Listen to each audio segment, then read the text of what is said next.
students.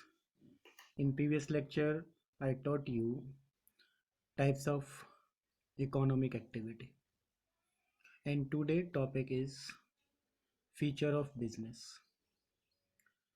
First feature of business is that business is an economic activity. Business is an economic activity because it is undertaken with the motive of earning money. Students business एक economic activity होता है क्योंकि business को perform करने का main जो M है that is earning money.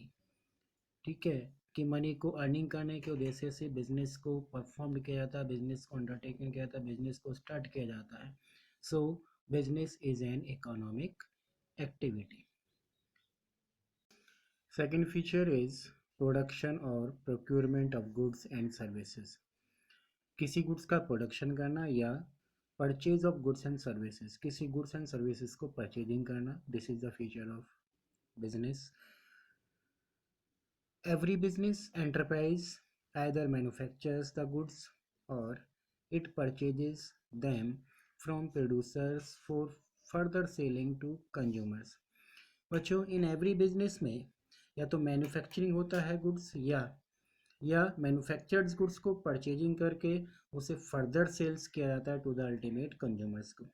तो this activity is known as आपका बिजनेस फीचर्स, यानी कि किसी भी बिजनेस में किसी गुड्स को या सर्विसेज को मैन्युफैक्चर्स किया जाता है या मैन्युफैक्चर्ड गुड्स और सर्विसेज को ठीक है परचेजिंग करके उसको further selling to ultimate consumers को सेलिंग किया जाता है। ओके स्टूडेंट्स,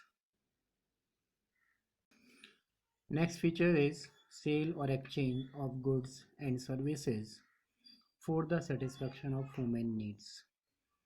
बच्चों this is the third feature of business कि सेल और exchange of goods and services, किसी भी गुड्स और सर्विसेज को एक्सचेंज करना, सेल करना for the satisfaction of human needs, यानी कि ह्यूमन नीड्स को फुलफिल करने के पर्पज से किसी गुड्स को सेलिंग करना या एक्सचेंज करना। This is the feature of business कि बिजनेस इन्वॉल्व्स डायरेक्टली और इनडायरेक्टली इन द ट्रांसफर और exchange of goods and services. As you know students कि बिजनेस डायरेक्टली या इनडायरेक्टली ठीक है गुड्स एंड सर्विसेज को एक्सचेंज करता है और ट्रांसफ़र करता है ठीक है from one person to another person for the value means money. Money में कन्वर्ट कर एक्सचेंज मनी के थ्रू कन्वर्ट करता है। If goods are produce for itself consumption, यदि गुड्स को अपने ही कंज्यूम अपने ही यूजेस के लिए अपने ही प्रयोग के लिए प्रोड्यूस किया जाता है then it is not a business. तब वो प्रोडक्शन एक्टिविटीज बिजनेस काउंट नहीं होगी। फॉर एग्जांपल कि cooking food at home for the family, अपने परिवार में अपनी फैमिली के लिए फूड को कुकिंग करना, इट्स नॉट ए बिजनेस, ये बिजनेस नहीं है। But cooking food and selling it to others in restaurant, ठीक है रेस्टोरेंट में हम फूड को कुकिंग करते हैं और दूसरों को सेलिंग करते हैं, तो that is a business activity.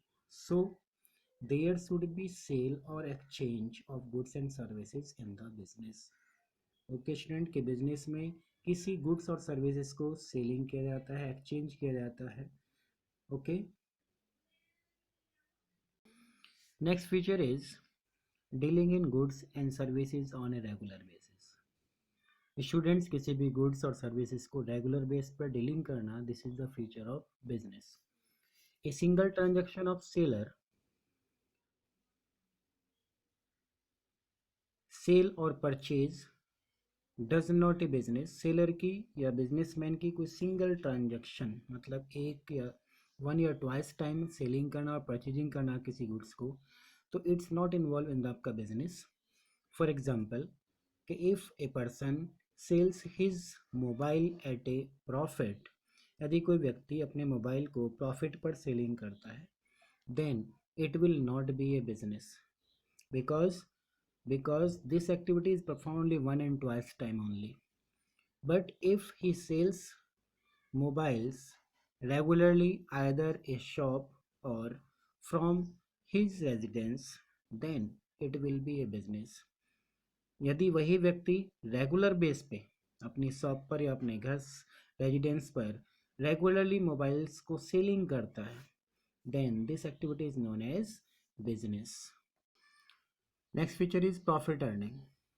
The main purpose of every business is to earn money in the form of profit.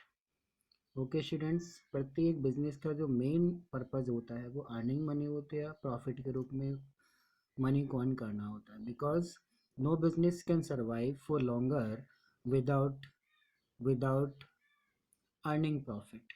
कोई भी व्यक्ति बिना प्रॉफिट कमाए लॉन्गर समय तक सर्वाइव नहीं कर सकता. That is why businessmen make all possible efforts